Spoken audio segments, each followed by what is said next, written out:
Well, again, thank you all for coming. We are here to celebrate the anniversary of the signing of the Constitution, and it did occur this week in 1787. And the four panelists gathered here, including myself, teach American government, and in so doing, we also teach about the Constitution. And so we thought it would be a good idea to gather here today and meet with you, the students, and anybody else who happens to show up, and field your questions, as well as delivering our comments on what we thought the importance of the Constitution, or what we thought was most important about the Constitution. I am Keith St. Clair. I'll serve as moderator. This is Roger Schlosser on my left, Dorothy Mapes, and Mike Light. I will start. We'll each do about 10-15 minutes as far as our comments, and then we'd like to turn it over to you as an audience to field your questions. It's, for me, the importance of the Constitution and what I consider to be most important is minority rights, and the rights that are guaranteed to minorities. We do claim to be a democracy, and for me, democracy is majority rule. And although that's very important as well, I think it's fair to say that a democracy can be just as tyrannical as any would-be dictator. And I take comfort in the fact that we have a constitution which by its very nature limits the decision-making of those in power. And in this case, limits the decision-making of even the majority. In effect, the Constitution says that there's certain things that even the majority cannot do. It sets boundaries.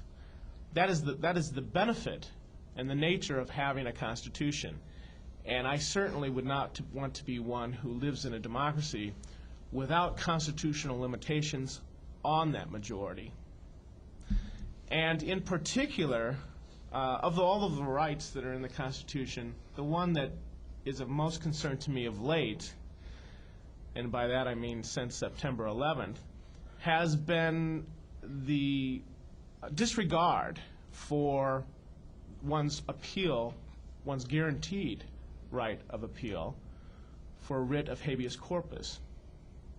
And what that in fact guarantees all of us as citizens is the right to have the government present charges against one of us, and to be able to see the evidence that is against us. And right now, because of the fear of terrorism, and since September 11th, the government, especially the Bush administration, has felt that it is within its realm to arrest individuals who they determine and who they label to be enemy combatants. And in particular, it's most disturbing when it happens to American citizens. And although it's only in a handful of cases at the moment, and actually one remaining case in particular, that involving a man by the name of Jose Padilla, who is alleged by the government to be planning a dirty bomb attack on the United States, but yet who is an American citizen. And he was arrested after September 11th, and Attorney General John Ashcroft made that allegation. But before they could present evidence, and while he was sitting in jail, the U.S. military took him from that jail and put him in a brig, and has denied him access to a lawyer, access to know of any formal charges being prevented, and also denied him access to any evidence against him. So without that, he's not able to prove his innocence. And although, nobody wants to protect terrorists, but the fact is we don't really know who the terrorists are, and if people can't present evidence against themselves, or present evidence to defend themselves, rather, then we're all in danger as far as all of our rights. And it sets a very dangerous precedent for the future. And I don't know which appalls me more, the fact that the government is doing this or the fact that nobody seems to care. And I know they don't care because I talk to them in my classes and I talk to people I know. And frankly, people seem to be of a mind that they would prefer to have people like this arrested if the government feared them. And that's because people are so fearful for their own lives since September 11th. And that's fine, but if George Bush, that is, can do it to one person, he can do it to us all. And if this precedent is allowed to stand, what it means in the future is that the president can arbitrarily declare anyone an enemy of the state and deny them access to an attorney, not have to show any reason for their incarceration, and can hold them indefinitely. And I think it's a very dangerous precedent. And although it's not my intent to protect terrorists, and I certainly think September 11th warrants concern, and I am somewhat fearful about the future, but I'm perhaps more fearful about the erosion of our constitutional liberties, a very important one, a fundamental one, as far as I'm concerned. And I guess all of he and his attorney are arguing for is a chance to be indicted by the federal government. In effect, he's saying, charge me with something, accuse me of something, and then show the evidence, and let me defend myself. And if we can be denied that position, then we really, or none of us really, are safe in the future from our own government. So it's with mixed feelings that I celebrate this anniversary of the signing of what I consider to be a very important document, the Constitution, because in a way, I think so many Americans at this point in time are willing to ignore parts of it selectively. And where do you stop? If part of it can be ignored, then what else can be ignored? Well, anyway, that's my thoughts on the Constitution at this important time. We will now turn it over to Mike Light, who has his thoughts. Okay, thanks, Keith. I think I mostly teach U.S. history here, and I can appreciate a lot of what Keith was talking about, especially the sentiment about not caring enough about the Constitution and what it actually says and means to put any real strength behind it. And I think that one of the things that you realize when you start thinking about this topic and connecting it to American history is that document and the laws we have, and that's supposed to be the highest expression of who we are as a people, it may be, I think, the only thing that really unites us in the end. Without that Constitution, we're all very different people, gender, race, religion, ethnicity, social class. But without our support of it, without thinking about it, without understanding it, without struggling to make it mean what it says, it's just words on a piece of paper. It's a fancy-looking piece of paper. If you ever go to Washington, D.C., they have it sealed. It's like something out of Mission Impossible 3, right, where you can't get close enough to actually touch it. But so you know it's important, but how much importance do we really give it on a daily basis? And I wanted to start off just by reading you a quote from someone that I really admired for at least the way they felt about the evolution of the Constitution over time, and that was Supreme Court Justice William Douglas in 1963. He said, "The conception of political equality from the Declaration of Independence to Lincoln's Gettysburg Address to the 15th, 17th, and 19th Amendments can mean only one thing: one person, one vote." And what he's saying there is really every person in this country matters. And in his estimation, the Constitution has been consistently trying to make that a reality. And many times we fall far short of that ideology. And I was thinking, what's the best example of that I could give sort of historically? And I think probably the constitutional attempts themselves to expand suffrage or voting rights, especially to black Americans, is the one that jumped out to me the most.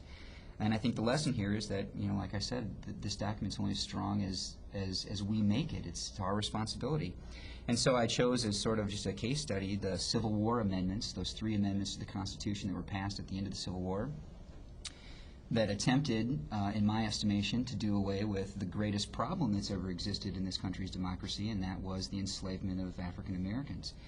And the 13th, 14th, and 15th Amendments, in order, attempted to abolish slavery. That was the goal of the 13th Amendment.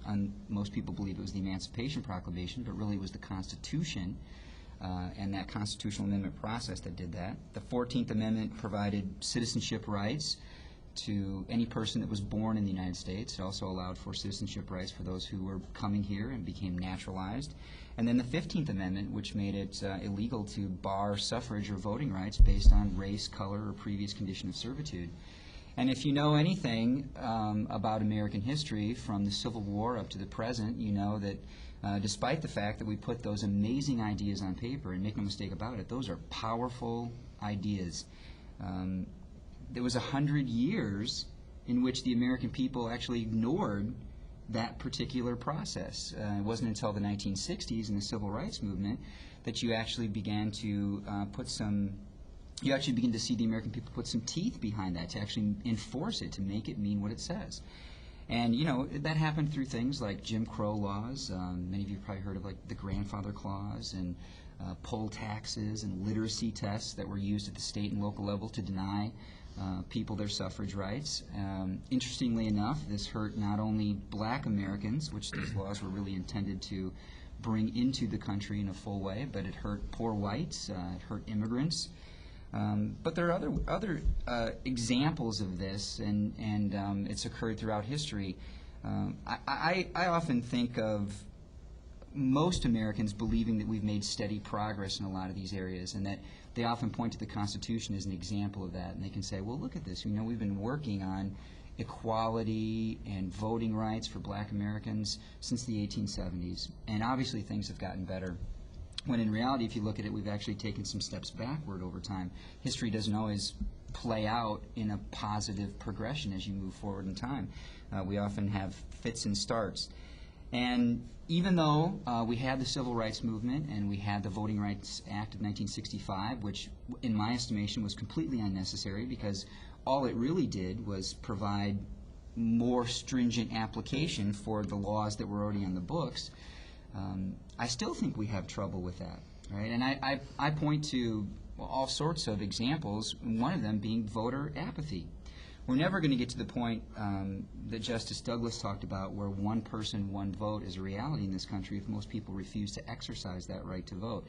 So there's something broken there, and I think for this country, as we go about our business in the international community, one of the things that we tend to do is we tend to claim that we're the standard bearers for democracy and how to do things correctly. And it's very easy for Americans to not recognize the inconsistencies in what we say to people. But I think looking at it from the outside, if you step away from that for a moment, you begin to see the fact that we talk a good game, but we often don't walk that talk. And so I came up with 3 things. The list could have been longer, but I knew I only had 10 minutes or so. But 3 things that if I were in charge of this and I could change the Constitution in any way, things that I would like to see happen. Because I think my goal is the same as Justice Douglas's: one person, one vote. And so I'm going to pose these 3 things to you as hopefully a way to spark some sort of interest and to spark some debate. But I'll just start off with the first one. I think it's amazing that this Constitution we have doesn't have a clear statement that supports universal suffrage. It took until the 1870s for the document to even mention voting rights, and that was in the 14th Amendment. That stuns most people. Most people think part of what it means to be an American from the very beginning was having those voting rights, and it was never enshrined in that highest law of the land until the 1870s. That's pretty amazing. We just need a clear statement that will put to rest forever any attempt on the part of any group of Americans to take voting rights away from someone else. And so I think a clear statement about universal suffrage would be a way to go. We don't yet have that. I also think it would help if we had an Equal Rights Amendment, something this country has pushed for on numerous occasions and come very, very close to, and it's fallen down. And I think we often, in the Middle East today, will ridicule Middle Eastern countries for their treatment of the women in their communities. And if we're going to be so bold as to presume that people follow our example, maybe we should set a good example and actually have true equality between the genders enshrined in the Constitution. That's another thing that I think is important. And then lastly, I think that that constitutional document, in many ways, because people don't think about it or care about it, holds on to some anachronisms that make it harder for people to become engaged with the electoral process. And I'm thinking in particular about the fact that we have a two-party system in this country, and the way the Constitution is set up and the way elections are run, it supports that two-party system. It doesn't allow for third parties to become a factor in national politics. And that turns people off, because I think the Democratic Party and the Republican Party have done a terrible job of trying to reach out to those people who don't vote any longer. And you know, there are lots of arguments about that. Some people might say that it's the fact that they're content and comfortable and it's their right not to vote. But I think if you look at the statistics and the evidence, when they ask people why don't you vote, it's not because they're happy with the way things are. It's usually because they don't think their vote matters. Their voice doesn't count.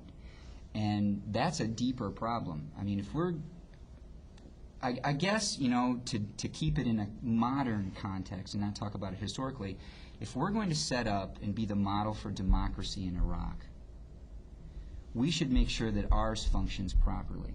If the Iraqi people really looked at the way Americans feel about democracy, how can they possibly be inspired to create their own? That's it.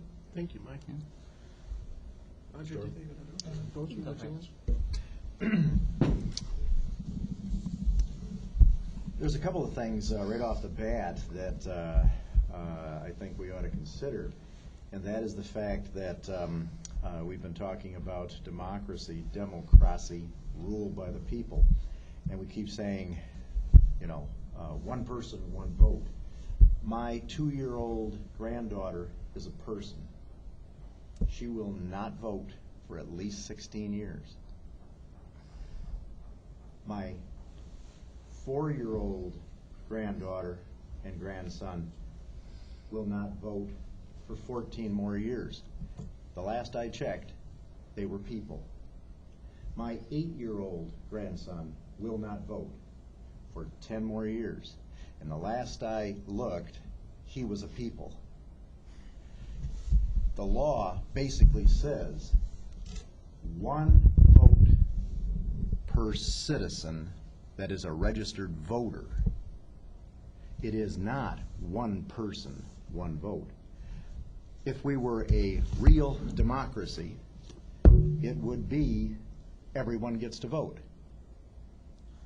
Why do you have to be 18?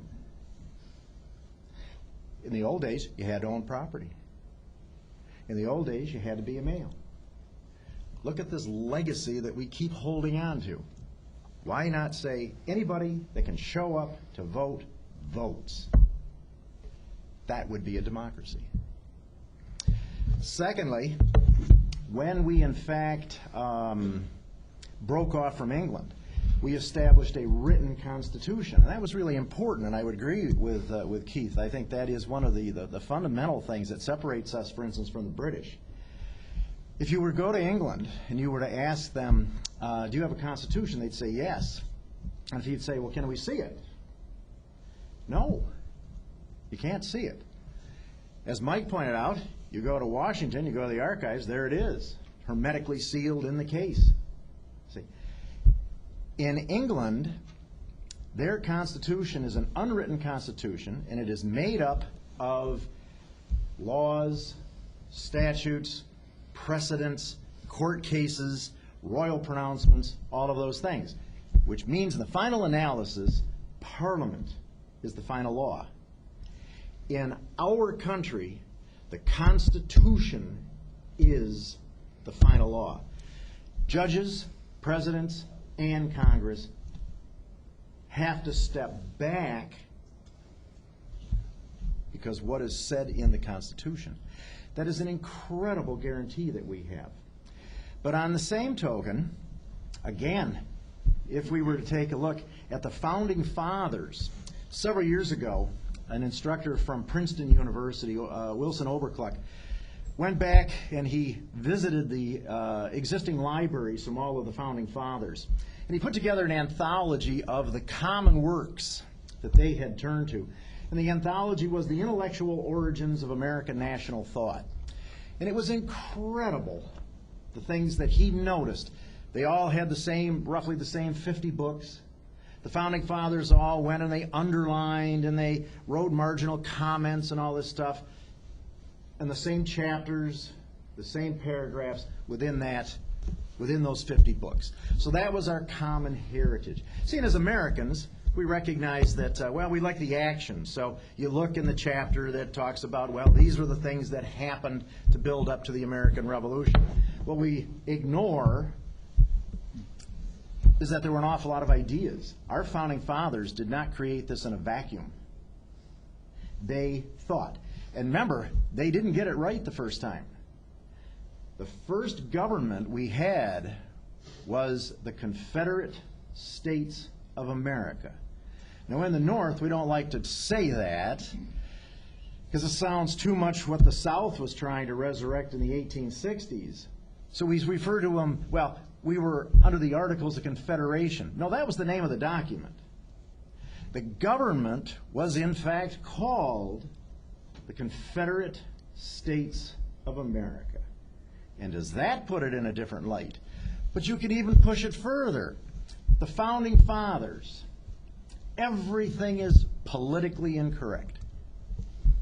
White, males, middle-aged, wealthy, educated, and with one exception, Protestant. White, males, middle-aged, wealthy, educated. And look what they fashioned when they decided that the Confederacy wasn't working. There wasn't enough cooperation. They found it difficult to solve problems of interstate commerce and this type of stuff. They come up with a document that encodes the fact that we will have a separation of powers when it's not a separation of powers. The executive government sometimes acts legislatively. The legislature at times acts judiciously. And there are times when the judiciary acts in an executive capacity. We have separation of people. You do not have separation of power. That's a myth. The executive branch of our government, it's an electoral college. You have electors from the states depending on the numbers of people that you send to Congress. Originally, of course, the person who got the highest number of electoral votes, they were the president. The person who got the second highest number, they were the vice president. See, and this wasn't working out because quite often they were of two different minds. They opposed each other. Quite often they ran against each other, so they had to change it. And one of the nice things about our system is we have the ability to change it through the ballot box instead of the barricade in the street. We don't have to rebel. We can simply change it. We've been pretty stingy. I mean, the first 10 amendments, the Bill of Rights, come almost right off the bat. Since then, we've only done it about, 17 more times. That's about once every 15, 18 years. The question is it because it's that good? Or as Keith suggests, was it because we're that lazy? I think the general consensus among many people who teach political science is that most Americans would have slept through the Sermon on the Mount. It's a winner take all. If your state has 18 electoral votes, with the exception of 2 states, you get them all. How do you figure that's one person, one vote? If our electoral district voted Republican, but a Democrat won of the 18, won 10 of the electoral districts, he gets mine as if I had voted democratically. That's not. when 9 of the 13 states ratified the Constitution, it became law in all of them. What if the 4 that hadn't ratified it had been New York, Massachusetts, Pennsylvania, and Virginia? 65% of the population, the people of the United States of America, would not have ratified it. It would have become law in spite of their no vote. Is that democratic? To elect, then, the president, we have an Electoral College. How did you get the Electoral College? Well, they were appointed originally by state legislatures. And how did you get into the state legislature?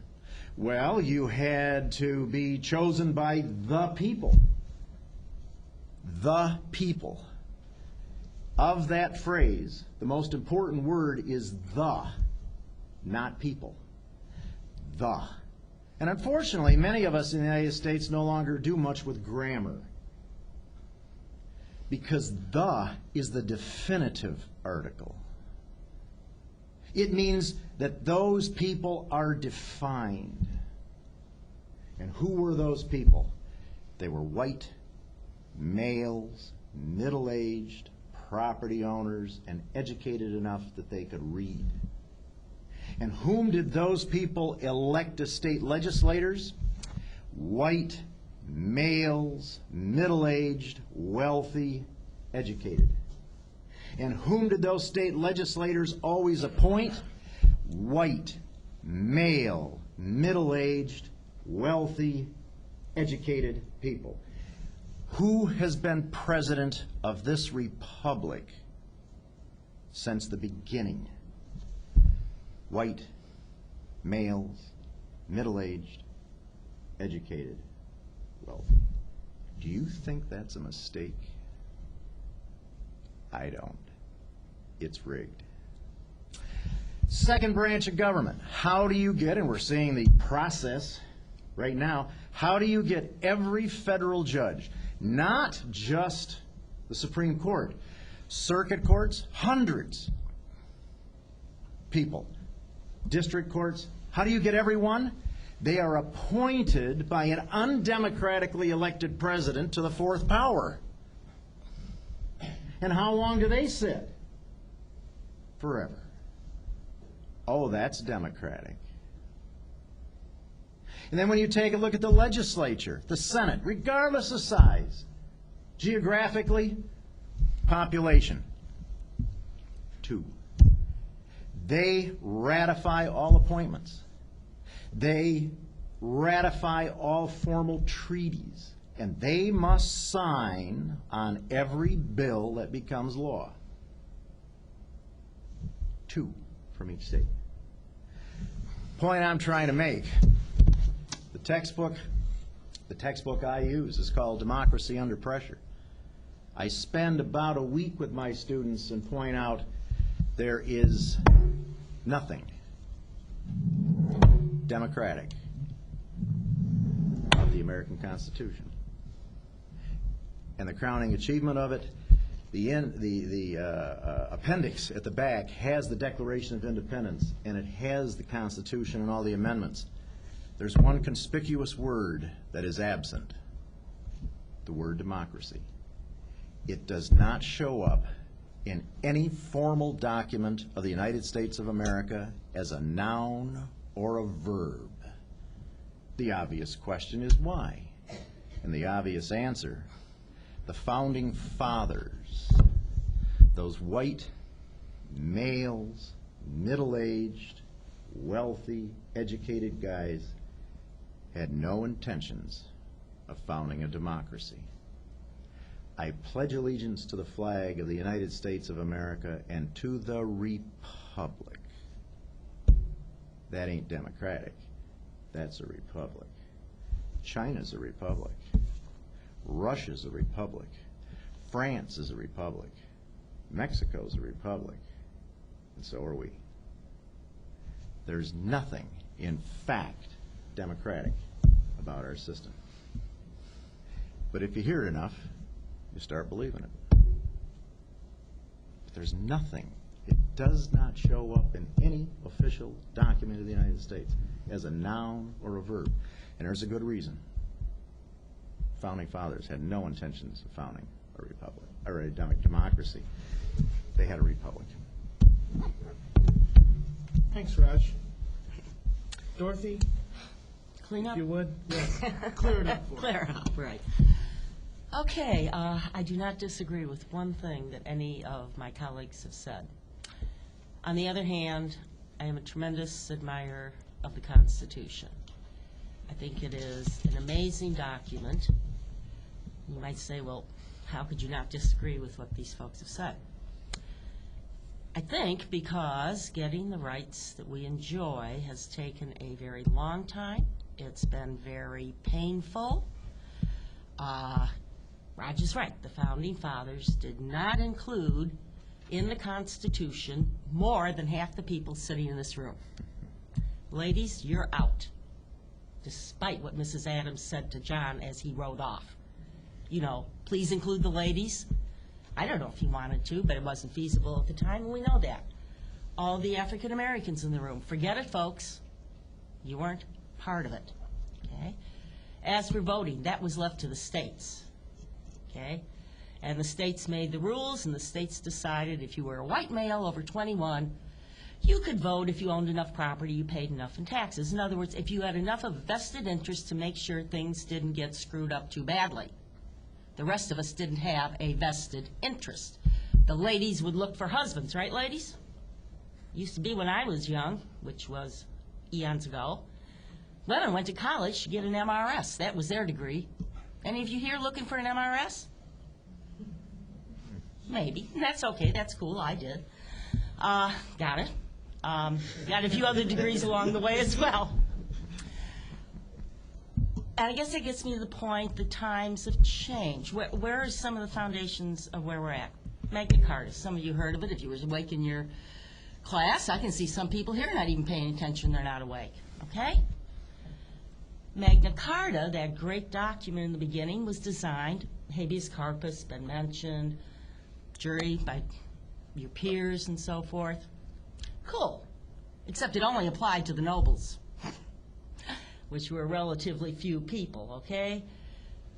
Time goes on. John Locke, some of you may have heard of this guy. He comes along, he says governments ought to be based on a contract. Puts together a wonderful contract theory. Only problem is, the only weakness, he doesn't talk much about minority rights. So he leaves things open for the tyranny of the majority, and yes, the majority can be tyrannical. Majority rule is not a guarantee that things are going to go the way they should. However, somehow in this nation, we have stumbled to the point and worked hard, and a lot of blood has been shed, and not just bloodshed, something even, that's dramatic. Man, we can get into crises and we're good at responding. We've seen that. More importantly, there have been enough people who actually stand up and are willing to be put down by their peers. What's your greatest fear? That the people that you hang out with put you down? It took guts in the 1960s to stand up and say, yeah, I think that people of color ought to be included in things. It took guts in the early 70s to say, yeah, women ought to have full rights. In 1975, there were 5 attorneys in this town. Do you believe it? 5 female attorneys in Grand Rapids. It astounds me when I see how far we've come. And we've come that way because you have ordinary people willing to make themselves unpopular, laughed at, ostracized, perhaps lose position and so forth. But you know what? It's all held within the framework of this basic Constitution, which is lets people be brave and protects them. And it does that with a judicial system, particularly a Supreme Court, that is willing to uphold it, which is why this week confirmation hearings were being held for a man who is a child, at least from my perspective. He's young. He could be there a long, long time. He wasn't being picked on, as some people say. What he thinks about these vital issues, my rights, my children, my grandchildren's rights, my colleagues, students, etc., it matters. Because just as we've gone forward, we can go backward. And you know why we can go backward? Because it's so comfy if you're in a position of ease like I am. Oh, it's so comfy. But we all watched the hurricane and what happened there. Life ain't so easy if you're not in a pretty good position. And so I think we have a tremendous document. And I think we really need to always be vigilant and protect it. Thank you. Okay, thank you, Dorothy. One thing I've noticed in just sitting here and listening is how much passion the Constitution can arise in all of us, at least up here. I tend to think that's a good thing, that we can get that passionate about a document. I would that more of us would get as passionate about it.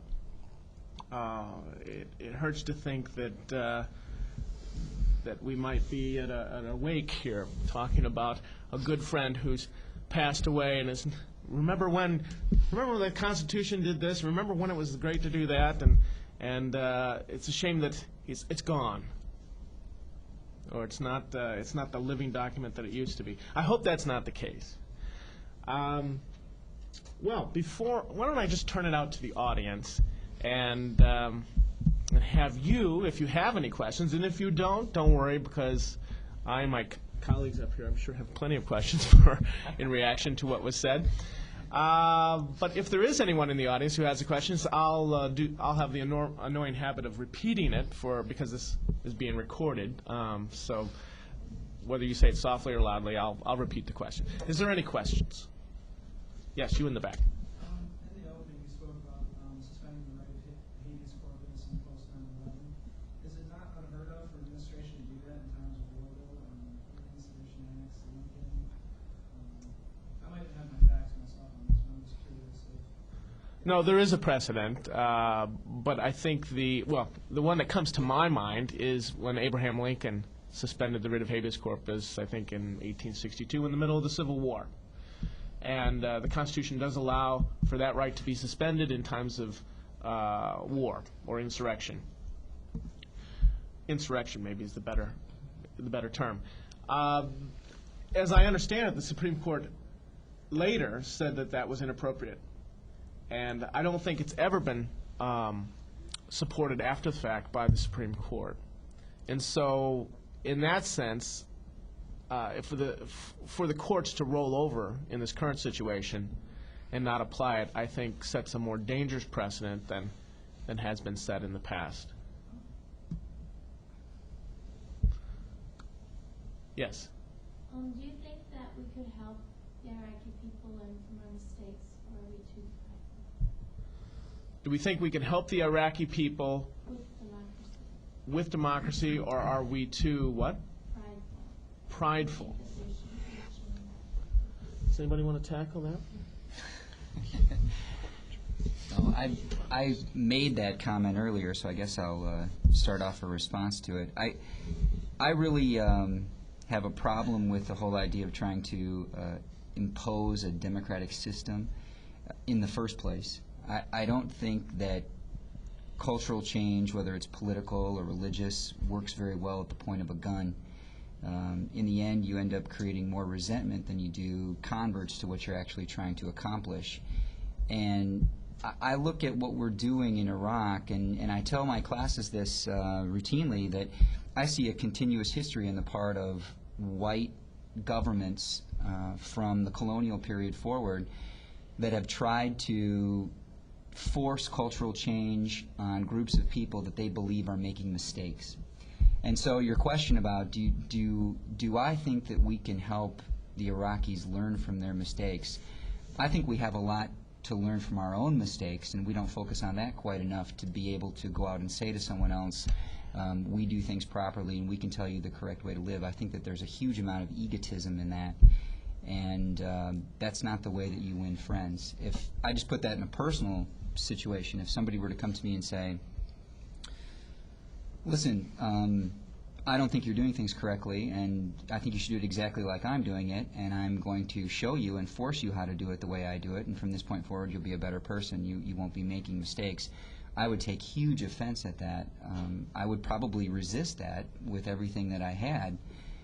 That's denying me my own individual rights that I think every person has.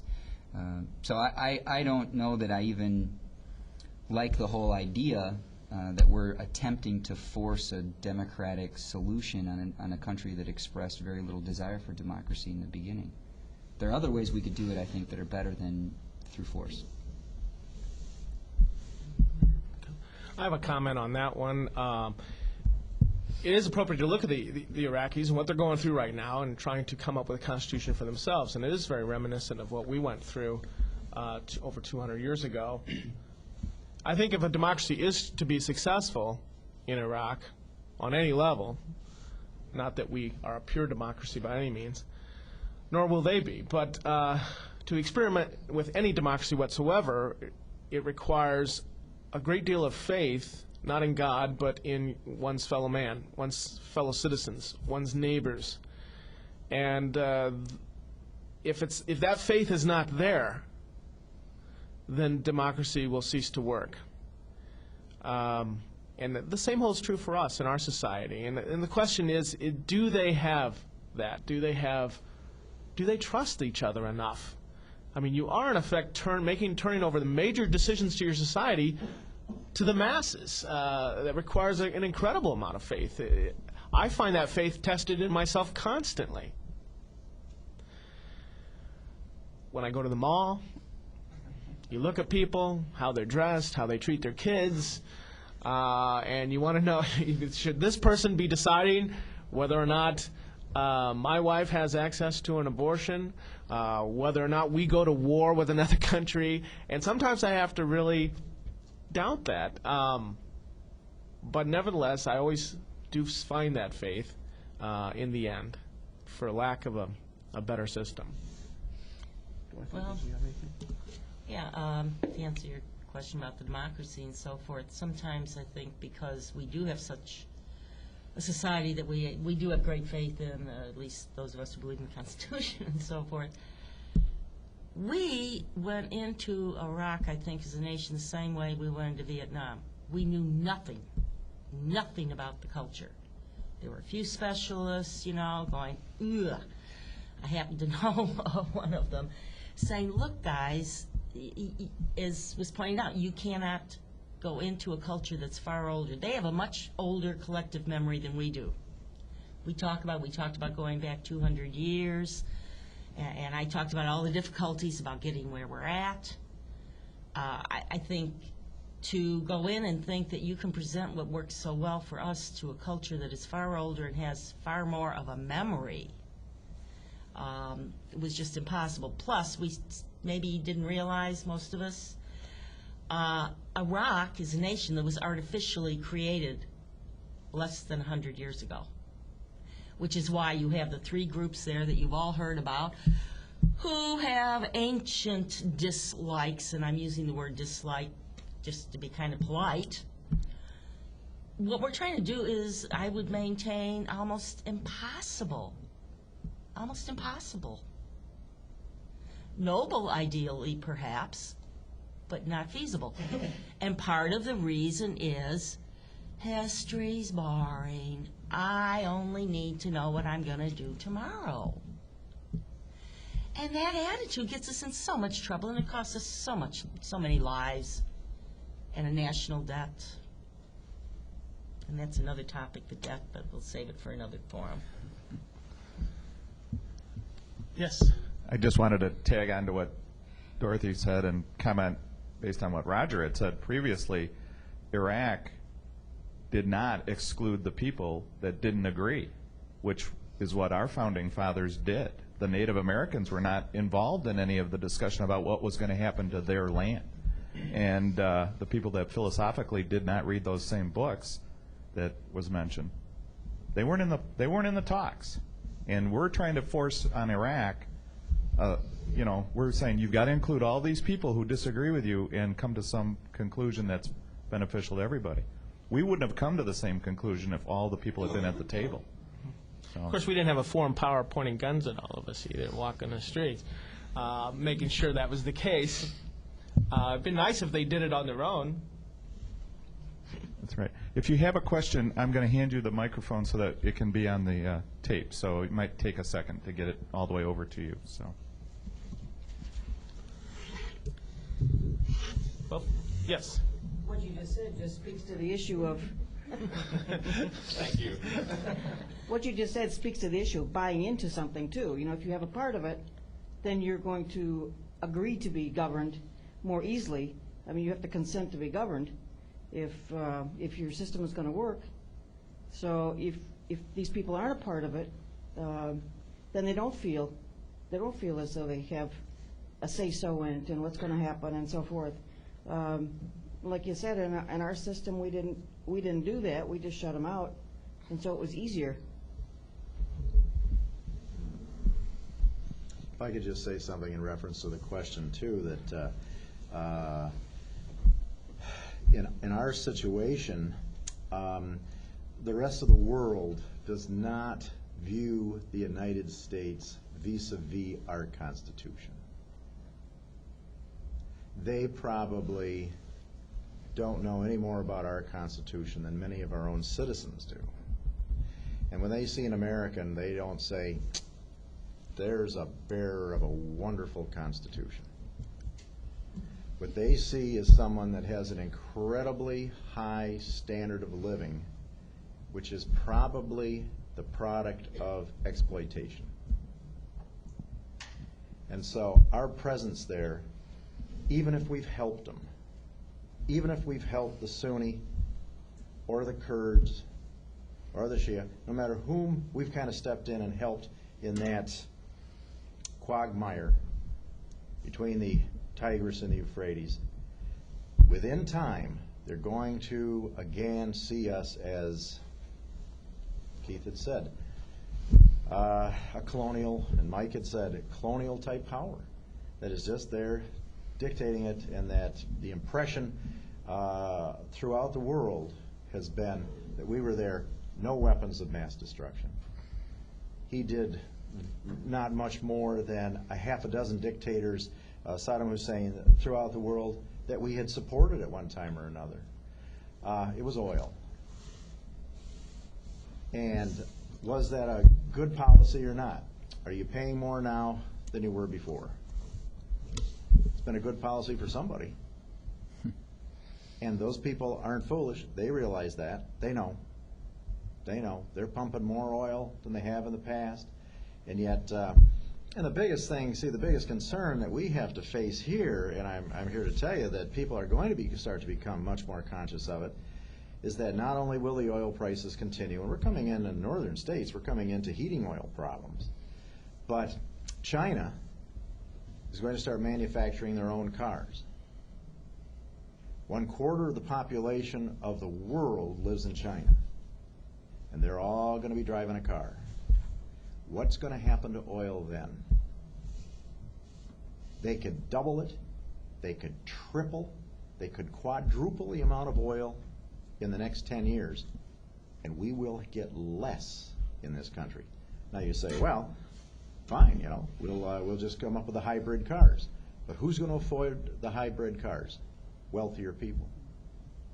The poorer people in this country are going to end up driving the old clunkers that you and I have now as new cars. They are gas guzzlers, and what's going to happen is that the problem is going to continue. And as my colleagues have suggested, unfortunately, quite often, our country runs on momentum. It doesn't run really on leadership. We have the Founding Fathers, and these guys put together this document, and they are seen as the great heroes. But as all of my colleagues have suggested, the real heroes have been the people that have been judges, that have been legislators, that have been executives, that have been people willing to march in the streets, that have changed it. The real heroes have come since the establishment of the document, because they've expanded it, they've rubbed off the sharp edges, they've put everything on the line. They've been mocked, they've been killed, they have been enemies in their own country. They've been despised. They're called liberals, as if it was a dirty word. And those are the people that, in fact, I think have made a greater contribution to our society than the Founding Fathers. And does the Iraqi, does an Afghani look at that? No. No, that's not what they see. What they see is a guy in uniform who's imposing a system that does not take into account any of the stuff that we kind of take for granted and that we have benefited from. What they see is somebody that's got a gun that is talking about geopolitics, and he's here, and he's got this wand, and that wand spits death. And one of the things that we never see, that you'll see on Al Jazeera TV, but we don't see it, are the casualties. That yes, we go into a town and there's a big roundup and we've gone after it and we collected 20 insurgents. But what we don't show are the 40 men, women, and children that we killed in the process. And we wonder why they don't respect us. We're just like the British, only we're wearing khaki instead of red coats. We even speak the same language. And these people remember that. I mean, that's a cultural image that they have.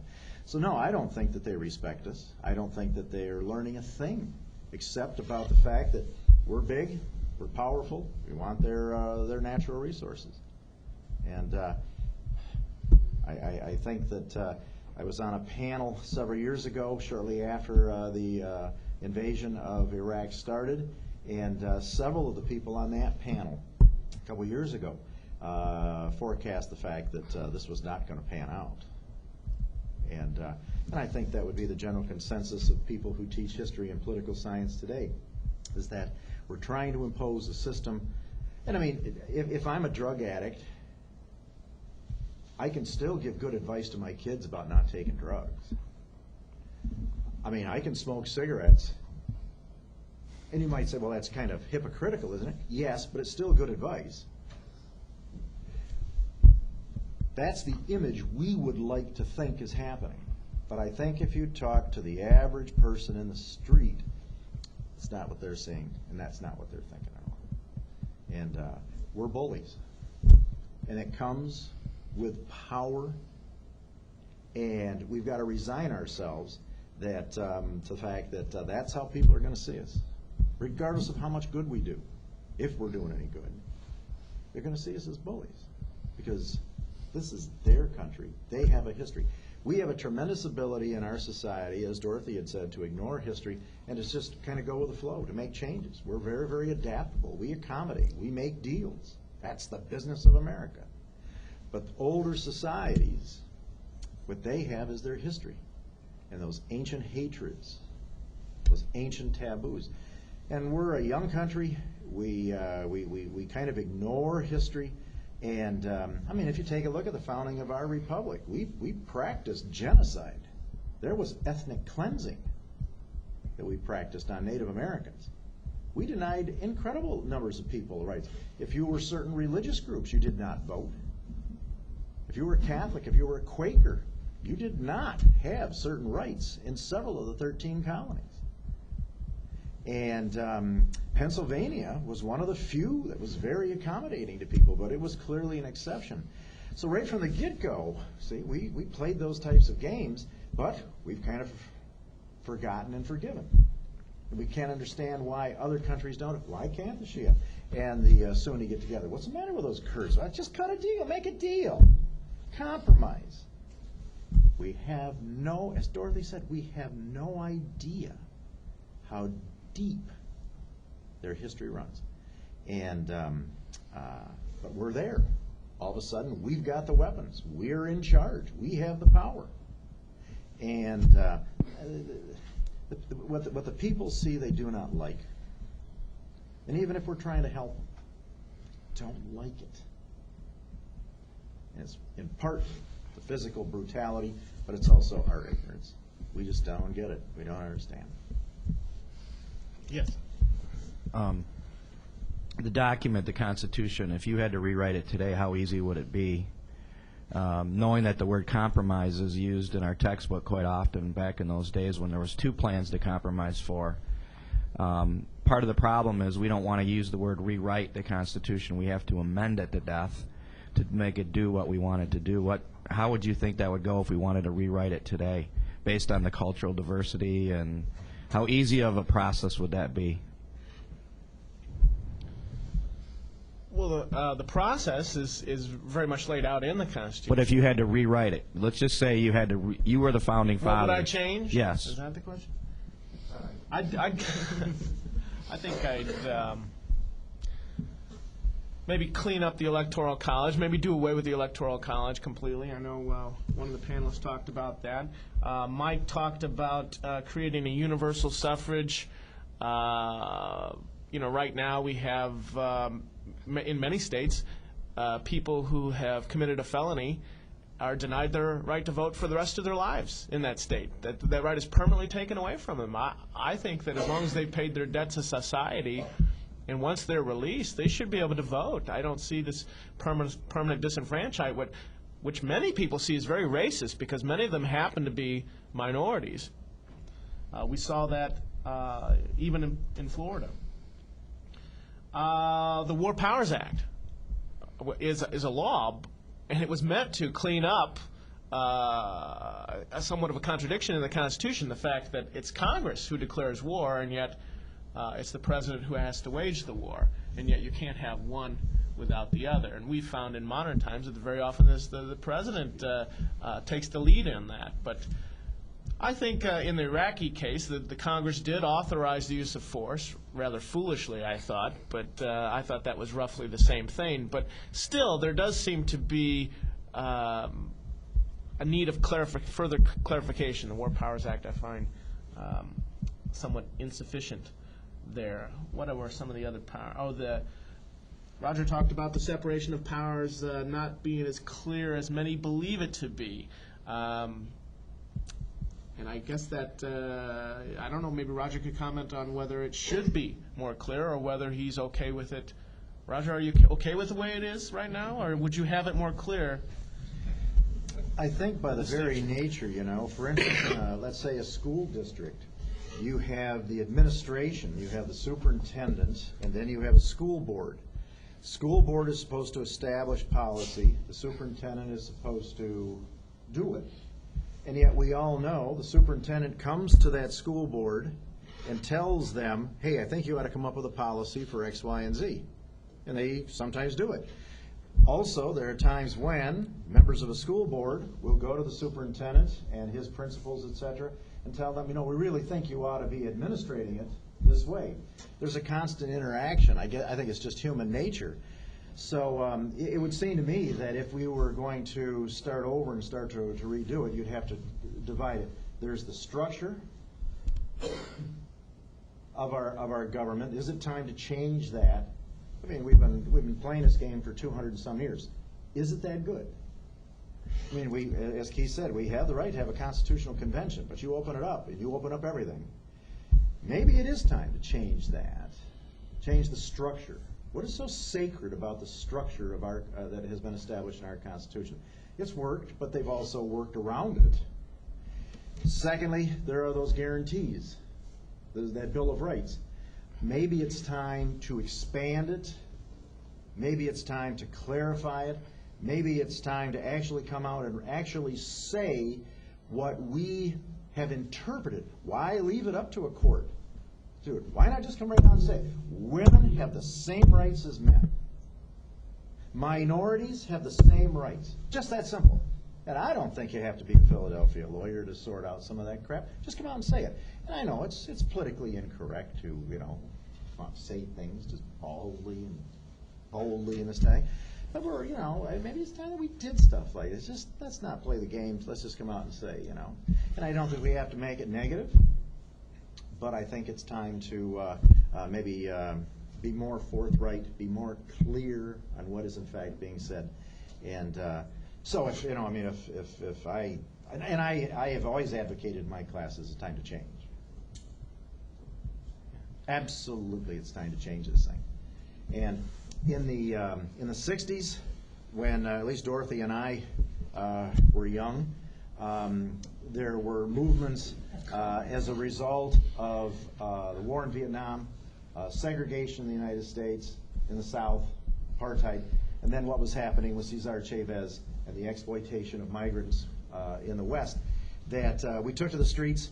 And I think that the greatest sin of our generation is the fact that we changed names. We didn't change the system. And that system, my personal feeling is, needs to be changed. There is nothing sacred about the system that has been established.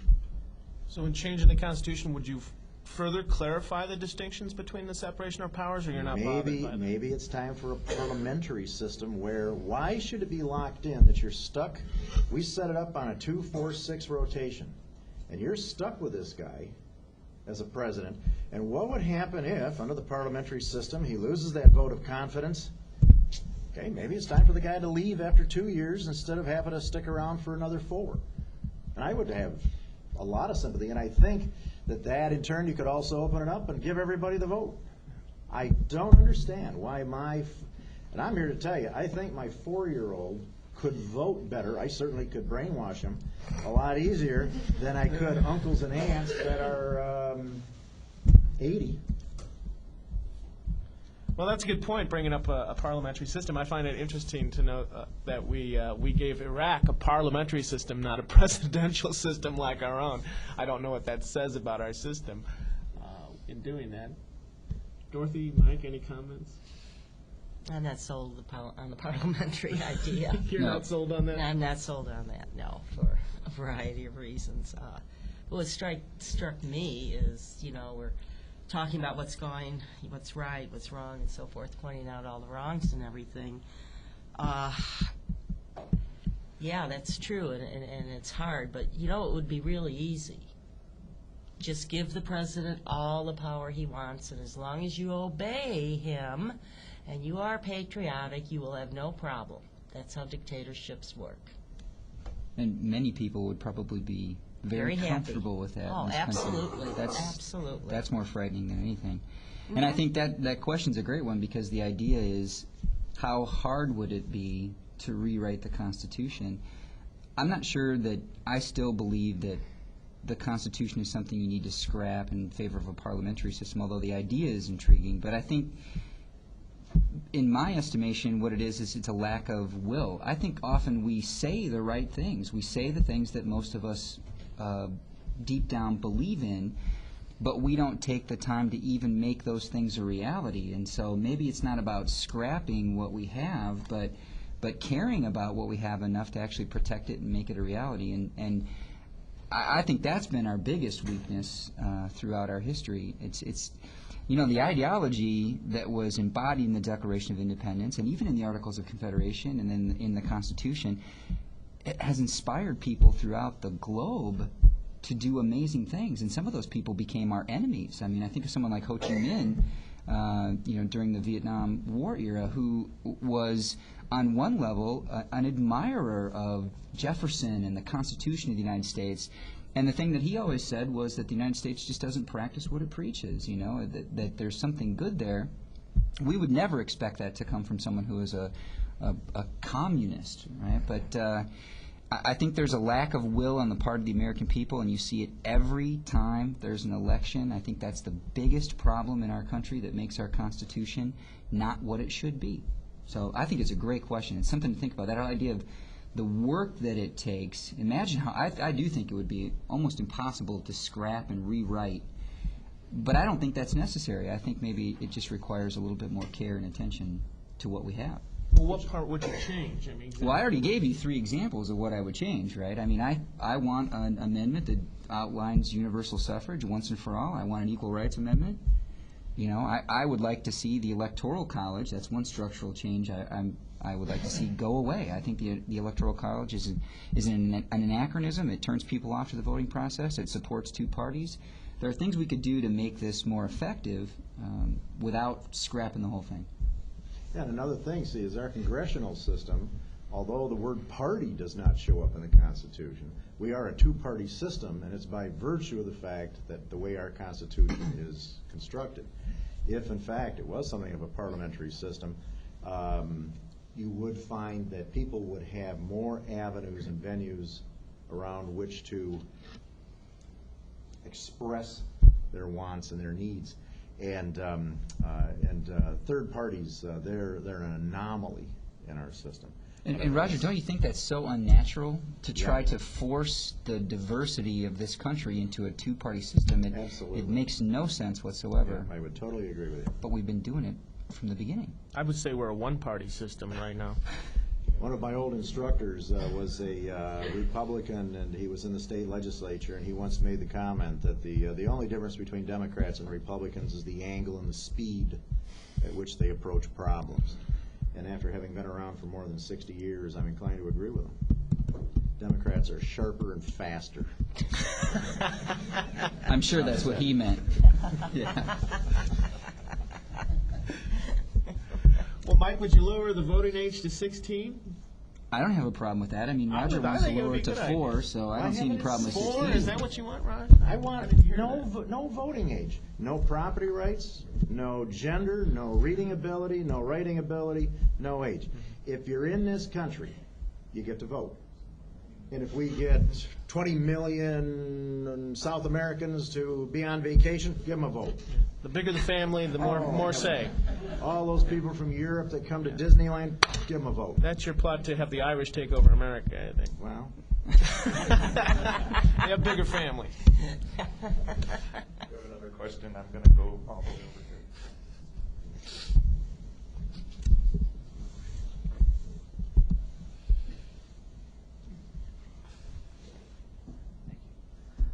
You've spoke a lot, or we've talked a lot about an equal rights amendment, and I'm just curious in the panelists' opinion of why the ERA didn't pass or was never ratified.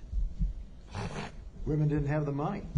There was there was a sliding window. You had 2 years for that to stay valid after a state had accepted it. And the thing was that just as they were going through and trying to add more states were falling off the back. Isn't that correct? Mm-hmm. And why were they only able to do it piecemeal? Women don't have the money. Well, wasn't it Phyllis Schlafly? Didn't she have a lot of money? Schlafly had a lot of money Didn't she going the other kill way. it? I mean, the National Organization of Women and the Women's Caucus and the Senate, they simply could not get the money to get it on in enough states. There were also a lot of scare tactics used. I remember them talking about, it'll require unisex bathrooms. And I always ask my students, in your home, if you have more than one bathroom, is one men and one women? Shut the door. Life is simple. Or women in the military. Yep. Oh, yeah, How horrible would that be? Yeah, they might actually get paid what they should for what they're already doing. Yeah. There was tremendous hypocrisy, but not only is it hypocrisy, I think it seemed to be a threat to a lot of people in society. And we need to remember, there was a lot of women were against it. A lot of women saw the Equal Rights Amendment as a threat to how they perceived their own future. So it wasn't necessarily a man-woman thing. But it was a cultural thing, and because it did. How many of you have women dentists? Some of you maybe? Okay. That's I mentioned lawyers earlier. Women dentists were a really recent phenomenon. Even women doctors. And women doctors. They came a little bit before the dentists. Pediatricians, because, we're all real good with kids. Actually, I am, but nevertheless. But I think you get the idea. It was breaking down what people perceived as a traditional structure. I do think Roger's point about economics is important, though, because traditionally our system has supported those people who have an economic interest, and Dorothy mentioned this earlier, in the state. So it's about capitalism as well as constitutional republicanism that we're talking about here. It's both of those things intertwined together, and I think it's too hard to separate those two. And maybe we're at a point now where women are actually attaining the level of economic success that would allow for an equal rights amendment to occur. But I think, in the 70s, that probably wasn't a reality yet. There's still a long way to go, but it makes no sense that the majority of the American people walk around believing that men and women should have, the basic equal citizenship rights, and there isn't a statement of that in the Constitution because you're leaving it to chance. It's crazy.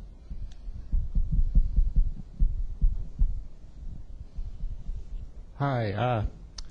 As a middle-aged white property-owning male, I thought I'd give other people a chance first. But I have a really specific question to ask. I'm David Tower, by the way. I teach English 261 here, which matches up with Mike Light in the section of history that he concentrates on.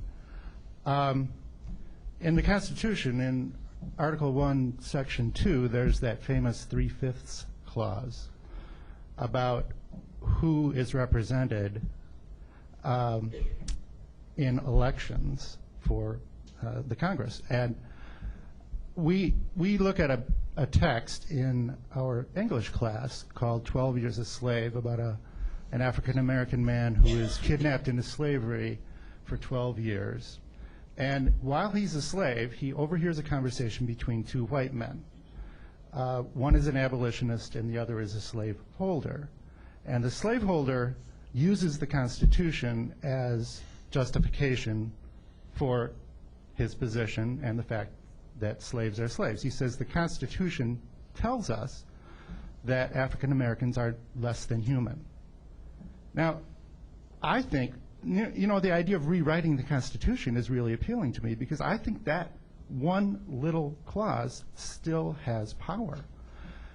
I heard somebody just the other day more or less using the same argument now about African Americans versus other races, I hate that term, in this country. What do you think about that? Is there still power in those original words that affects us?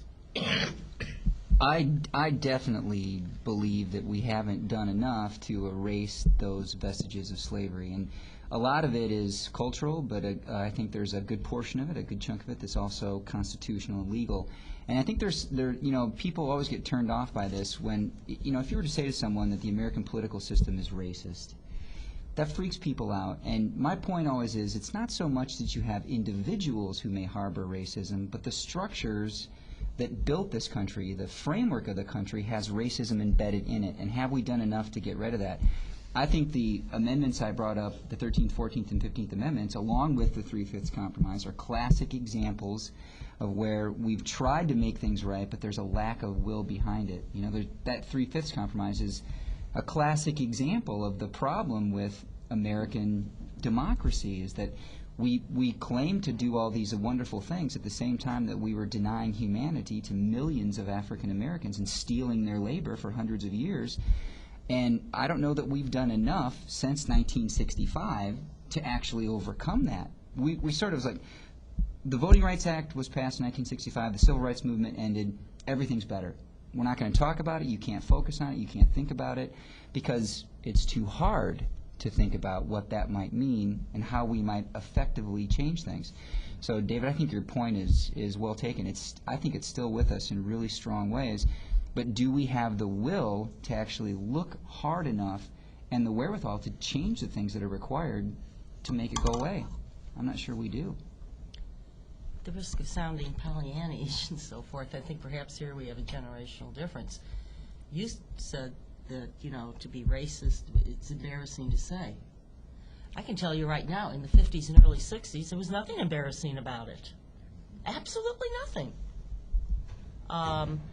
Whether it be race, religion, across the board. So, maybe there is room for hope that things can get better. Or maybe it's worse. Maybe if people are embarrassed to actually talk about those things, then the reality still continues, but it's hidden, it's never talked about. In the 50s, if everyone openly proclaimed where they stood, at least you knew what the boundaries were. Today, you never know who you're dealing with, how they really feel. They won't talk about it. People refuse to address it. I would tend to think that's actually worse. I'm glad that part of the Constitution no longer applies, but then again, the idea of maybe whitewashing it by The people of New whiting Orleans it out might have of an the exception original with document. that. I mean, it might serve us well to remember where we were, and that that was constitutional back then, and to see the Constitution with its flaws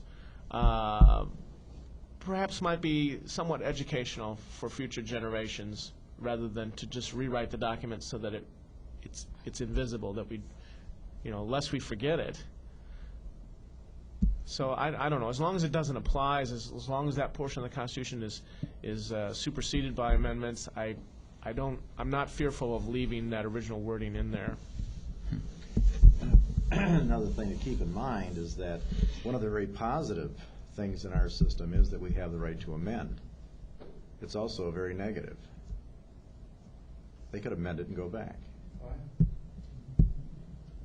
And we always have this Pollyanna notion that, well, when we amend, we're doing something positive.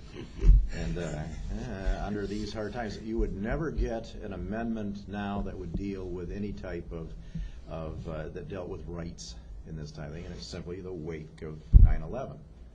You'd have a greater chance, I think, of having a more conservative amendment coming in, because the mood of the country, this type of stuff is drifted that way that, as my colleagues have pointed out, we seem as a society to be willing to put up with breaches of normality like habeas corpus and those types of things. So it's a two-edged sword, and that's why I say I've always kind of favored let's just start over.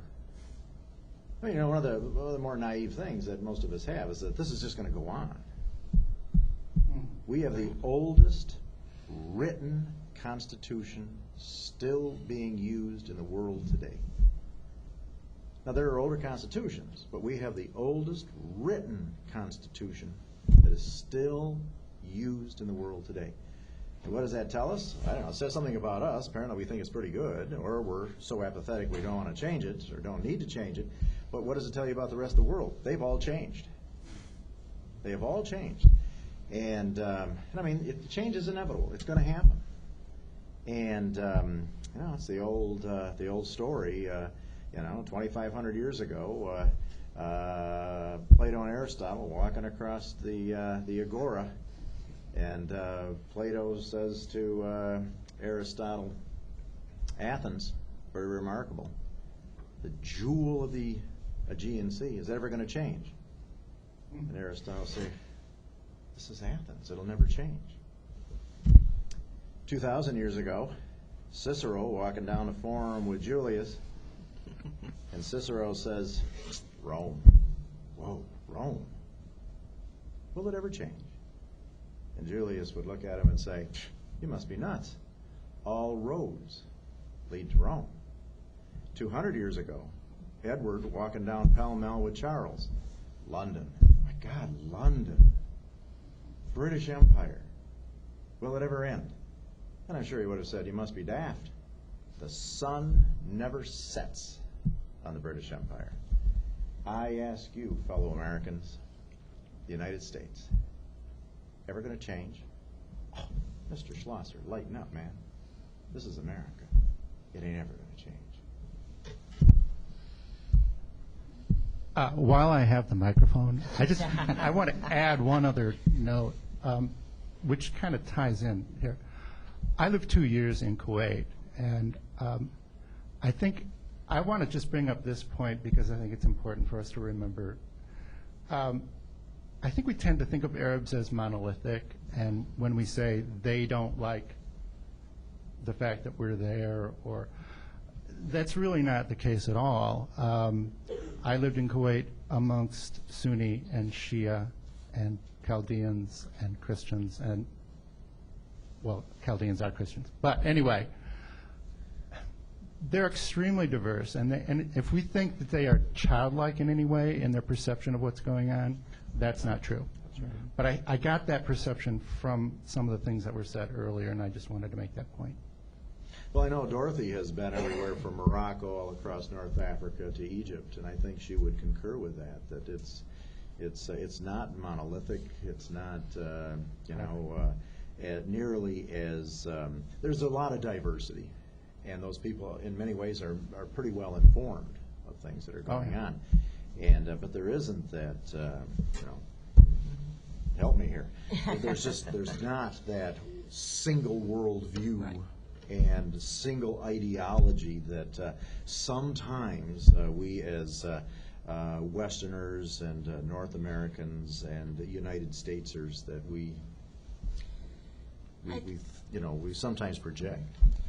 I think what has struck me, and in thinking about those places, is in some ways they have differences within their society that are similar to ours. You have urban, rural, educated, uneducated. Kuwaiti, Egyptian.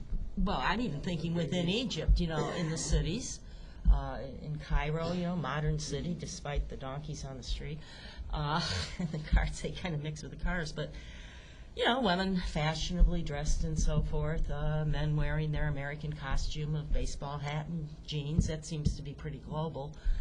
And then as you would go into the countryside, you'd see the women head to toe. The other thing you saw was, and I'll never forget this, a woman walking down the street holding a toddler, a baby, ready to pop any minute, and behind her, like little in a row. And I thought to myself at the time, they're probably in poverty. They're probably extremely religiously traditional. Her sons are going to grow up probably not having much opportunity at anything.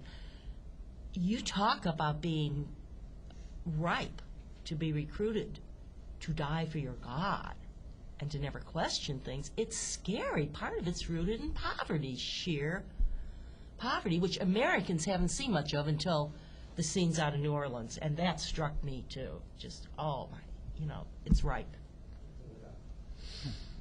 And David, I think no one up here would believes that, if that was the way that any of our statements were taken, that we somehow believe that it's monolithic or that they're childlike. I think that part of the tone of the conversation was the egotism that we use, trying to say that we can somehow understand and impose our culture on other people. I think we're more that way.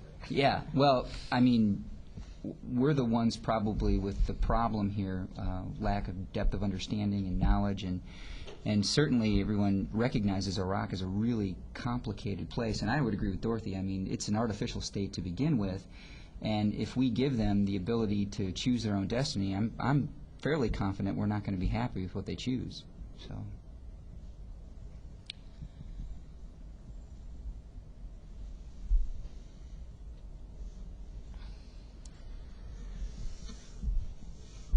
But amongst the Arab world, you talked about there being great diversity, and I would concur with that. However, I think there's also an Arab nationalism that we fail to recognize, and that there is more unity among them than we give credence to, and we forget that a lot of these states that are distinctions between them, Kuwait versus Egyptian versus Iraqi, are artificial creations of Europe. So and that Arab nationalism is not dead, and in many ways Osama bin Laden waves it as a banner, as a rallying point, and we fail to recognize that.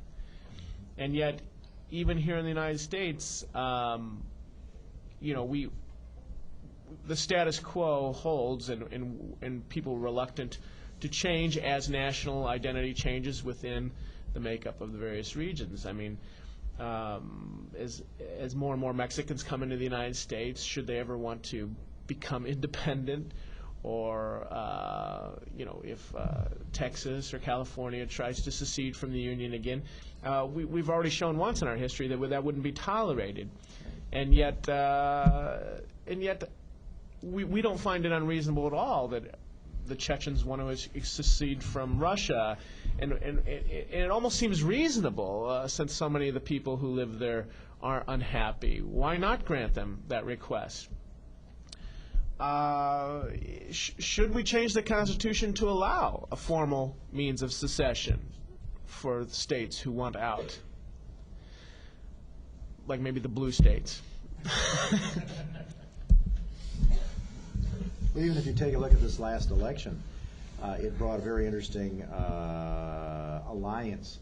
You had clearly the religious right went a long way in re-electing George W. Bush, and that conservative religious right, for the first time in voting history, included Catholics. Large numbers of Catholics that traditionally saw themselves as blue-collar, labor, democratic. They voted the other way, and clearly religious issues. It happened in our country. It's happening throughout much of the Arab world. And so, we have participated in exactly the same type of religious reformulation and bringing together of various strains for political cause. And yet I don't hear many of the big columnists and this type of thing talk about it, but it is a parallel phenomena, and we have entered into it. We have participated in it. And so certainly bin Laden attracts people from various societies and countries and what have you into his form of political Islam and revolutionary Islam. But we're experiencing the same type of thing within Christianity. How many of my colleagues would be in favor of making basic health care an individual right as opposed to a privilege, which is currently what it is? There's 44 million Americans who have no health coverage, and we are one of the few states around the world, countries, that allows or tolerates that doesn't recognize that as a basic right of citizenship. Keith, rather than that, I think we should spend our time trying to figure out a way to amend the Constitution to deny someone the right to do something. Perhaps, same-sex marriage. I would have bet my life before I walked in this room that somebody would have asked a question about that movement to amend the Constitution to deny same-sex marriages, because that was such a big deal less than a year ago. Or was it? Maybe I'm mistaken, but I think I would be in favor of a movement to help more Americans for universal health care. I think that's a fantastic idea. Again, would you have such an amendment? Can I add one? I said 3. I'll have 4. Yeah, you can have a 4. No, I was saying that in jest. I mean, I was trying to be cynical. I hope you caught that. No, I think that it apparently was very important to Americans, because I think it figured well in even in the election here in Michigan. I mean, we had that on the ballot. Apparently, the conservatives got a large turnout in their favor because of that very issue. And although I would be one that would allow for a gay rights clause in the Constitution, so I would be on the other side of Bush's amendment proposal. But we, all 4 of us certainly, and I'm sure most people in the room, know what happened the only time we have ever used the Constitution for social engineering and to modify behavior. It was called Prohibition, and it was a monstrous failure for everybody except the rum runners and the moonshiners and organized crime. You don't use the Constitution for social engineering, because social mores change generation to generation. If the Constitution's going to be worth more than the paper it's written on, my opinion is it's got to just deal with the basics. Let the voter decide what they want on these issues, and let the states decide. Let the states decide that. Let townships decide. My God, where I live, if I want a cold beer on a Sunday, I got to go into another county. But you know what? Or better yet, when it comes to sexuality or marriage, I let don't people mind, decide. because the majority of voters said that's the way they want it. They voted on it 3 times. That will change. We're being invaded by outsiders. Like you. Yeah. Any other questions or comments? Yes. Number one, I'd like to agree with the panel up here. The Constitution, I think it'd be easier to get the Constitution to be amended or changed if we got rid of the word people and in its place put wealthy. It was, I've felt that for a long time. Personally, I'm a product of the Vietnam era and affected by globalization. Had to find new skills and employment. But the question I have is, with our party system and the way people vote, that do vote in this country, I've observed over the years that it tends to be along more or less family lines. If Daddy was a Republican, you're going to be a Republican, or a Democrat, or an independent, or a liberal, however you want to class yourself.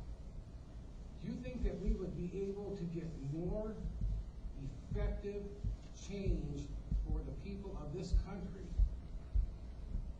if we went to a system where our elected officials, and this is something we tried in Michigan a few years back, could only run for one term, including Congress, including the Senate, including the President, so that they could concentrate on us and not about re-election?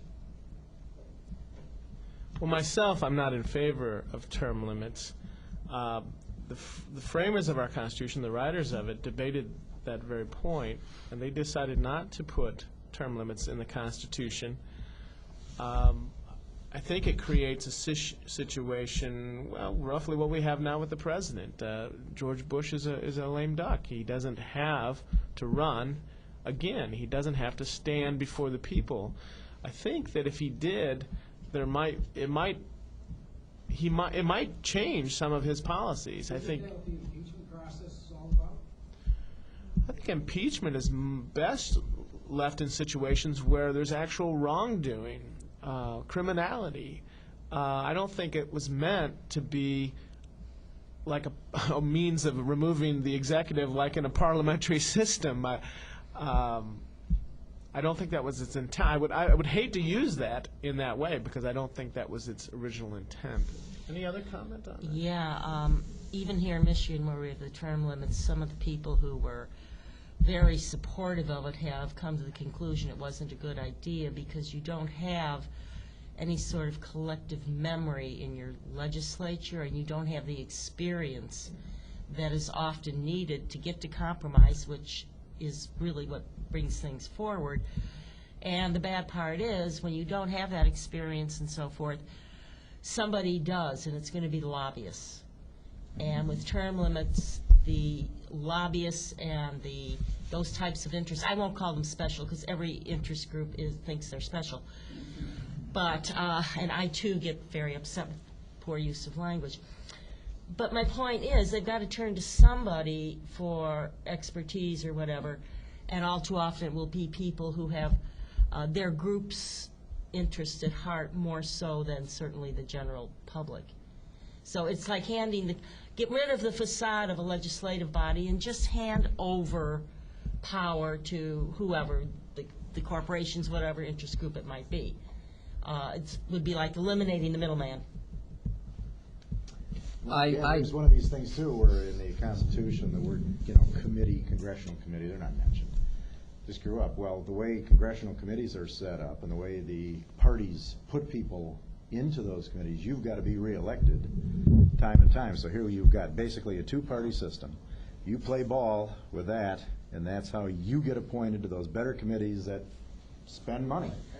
Yeah, and so I mean that's and then the other part, as Dorothy said, why don't we have health care? Well, there's the AMA, one of the wealthiest groups in the United States. What happens if they've all got to start driving American cars? I mean, if any other organization, you need more engineers, university cranks out more engineers. You need more teachers, they crank out more teachers. We've said we need a lot of doctors. Who controls medical schools? In large part, it's the AMA. And why do they control it? Because they don't want cranking out a whole bunch of them. Why don't they want to crank out a whole bunch of them? Because if there's fewer of them, they get to drive foreign cars. And that might be a little cynical, but I mean, I think there's a lot of truth in it.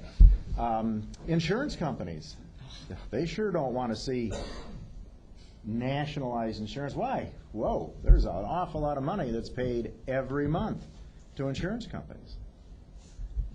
And so the interest, vested interests, I mean, the business of America is business. And boy, you really see it. In the long run, NAFTA, in the long run, the new one here that deals with some more of the states, in the long run, it's going to happen. You folks might see in your lifetime a United States, but it will be a Western Hemisphere. Because you're going to see the United States of Europe. I mean, eventually those countries are going to get down to stop squabbling, and they're going to come up with the United States of Europe, and that's going to happen. They've already started with the currency and a number of other things. And the competition is going to be great. And we're going to have to do it. In the short run, it hurts people like you and me. And what is the biggest problem? That our government has not had the foresight to make the transition easier, and has not had the foresight to accommodate folks like yourself.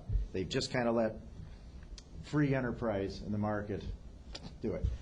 If the people at Electrolux want to go to Mexico, fine, but make all of the owners move to Mexico too. And their kids be educated And their in Mexican children, schools. and hire those bodyguards to protect them 24 hours a day. People at Johnson Control, they want to go someplace, fine, let them go, but they've got to go too. I got a feeling you'd find this crap would stop. I'm disturbed by term limits. What does that say about democracy? I mean, save us from ourselves. We, the majority, can't be trusted. We can't stop re-electing the same people again. I mean, I find that... Keith, I don't think that's exactly what he's saying. I mean, his sentiment is, how do you get politicians to focus on the people that they're elected to represent? They can say things to us in a campaign, and we may buy into it, and that's really all we have to go on, and we'll vote for that individual. Once they get in office, is their attention diverted in some other way? And so I think what he's saying is, how do you keep that focus on the people that are putting you in office? I don't know that term limits, I don't think term limits is a solution to that. I agree with Dorothy. I think that will drive the money interest into a greater position of power. We'd actually be making what you fear worse. That would be my feeling about that. But I totally understand your sentiment. It's so frustrating, and I think that's part of the basic problem why people just don't vote, because they think, what's the difference? Even if I vote, once that person's in office, someone with a lot of dough is going to roll in, and that's the person that the elected official is going to listen to, and it's all about money and economic power, and if I don't have that, I don't really matter. So I can see why people decide that they shouldn't be engaged, because what's the point? And I think that's basically what you're saying. How do we recapture that where they're focusing on us? A congressman elected every 2 years spends 50% or more of his time worried about fundraising for getting elected the next year. That's right. And 2 years later, down the road. Yeah. It makes it sort of impossible for him to be effective doing the job we elected him to do.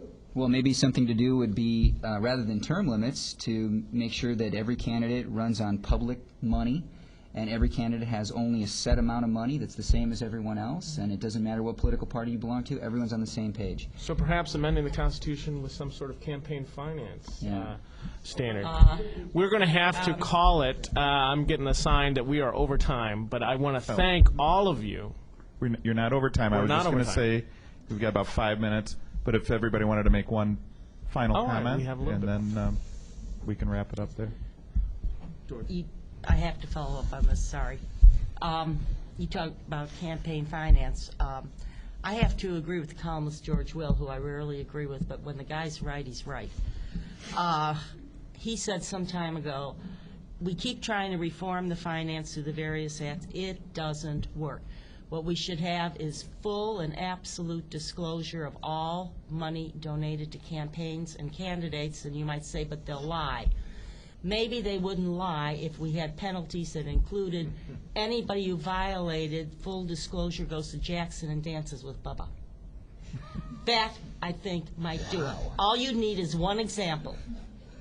and these guys would have full disclosure, then you and I would know, hey, candidate A is being financed by such and such. Is it enough money that I think they're going to have undue influence, and then I can vote accordingly? Because every time we try to reform it, it doesn't work. The loopholes, smart people work on finding loopholes. In a new constitution, all you'd have to do is make all terms 6 years and stagger them, just the way they do it with the others. You got 6 years. If you can't get it done in 6 years, you deserve to leave. If you're going to get it done, you're going to get it done in 6 years. And then let's give somebody else a chance. We're talking democracy. Why not give everybody a chance? You're going to tell me there's not 50 people right in this room that are just as smart as Vern Ehlers? Sorry, I think you are. And if that is radical, if that is naive, so be it. But you sure ain't going to screw it up any worse. And I think my 2-year-old granddaughter could probably do it. And I could help her. She is smart. Yeah. She really is. And she's cute. Yeah, she's cute too. Yeah, I don't know, sort of an ending comment. I think if you're concerned about this stuff, that's a step in the right direction. But it seems like as Americans, when we're concerned about the future of our country, we do things that are easy and superficial. It's so easy to stick one of those yellow ribbons on the back of your car and think you're doing what it takes to be a good American by feeling the right way about something. If you really care about it, study it, think about it, be engaged. That's the key to changing things. And the more of us that we get to do that, the better off we'll be. Keith? I pretty much said everything I wanted to say, but I would just encourage you to be outraged. At us? If it's that's your will. But my outrage is at the current administrations and the overturning of civil liberties that I feel this country has been founded on. And it's a handful of people who I talked about, but there's hundreds of people who are not American citizens who also fall into that category. And the Supreme Court has said that the writ of habeas corpus and that appeal for that applies to them as well. But Americans are even less inclined to be concerned about those who are not citizens. So my intent was to focus on those few who were. So thank you for coming. Can I just interrupt for 1 second? Sure, Steve. First of Take it all, away. I want to thank Mr. Beeling for bringing his class here today. You guys sat here for a very, very long time, and I really appreciate all of that. So, We're doing the Constitution right now, today. We just did it. That's it. Appreciate it, by the way. We have 10 minutes left for a quiz. And I want to thank all of you. These are our these great faculty members that you see in front of you are the backbone of the social science department. We have a few more excellent professors in our department, and instructors and assistants and associates. And I appreciate them taking time from their day. None of them had classes today, so they came to do this. Really appreciate that. How about a round of applause? And I would encourage you, as the Assistant Dean of the School of Arts and Sciences, to follow up on what all of these comments were. If something was said today that you didn't like, that's okay. That's what America is supposed to be all about. Study it, research it, but most importantly, get involved and do something about it. Term limits, we do have the right to vote. We don't have to keep voting for the same people each time. And that would be my final piece of advice. Keith, anything in addition? No, I thank you for doing that, Steve. You bet. Good day.